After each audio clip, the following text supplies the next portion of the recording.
ഒരു നാട്ടുമ്പുറത്തുള്ള ചെറിയ കച്ചവടങ്ങളൊക്കെ ചെയ്യുന്നൊരു സാധു സ്ത്രീയാണ്. വലിയ വിദ്യാഭ്യാസമോ കാര്യങ്ങളൊന്നുമില്ല. കാര്യങ്ങൾ അന്വേഷിച്ച് വന്നപ്പോൾ അതിൻ്റെ കാരണം എന്താണെന്നറിയാമോ? അവരുടെ ഏക മകൻ സ്കൂളിൽ പഠിക്കുക, കോളേജിൽ പഠിക്കുക.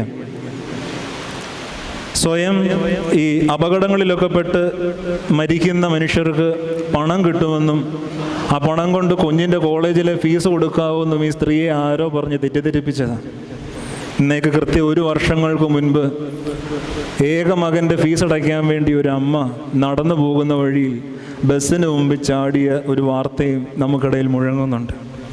ലോകമുള്ളിടത്തോളം കാലം ഈ അമ്മ എന്ന സ്നേഹത്തിൻ്റെ മൂല്യം നമുക്കൊരിക്കലും കൈവിട്ട് കളയാനോ മറക്കാനോ പറ്റാതെ നമ്മുടെ കൂടെ ഇരിക്കുമ്പോഴാണ് ഈ വചനത്തിൻ്റെ പ്രാധാന്യം. പ്രിയമുള്ളവരെ, ഞാൻ സ്വർഗത്തിൽ നിന്നിറങ്ങി വന്ന അപ്പമാകുന്നു, ഞാൻ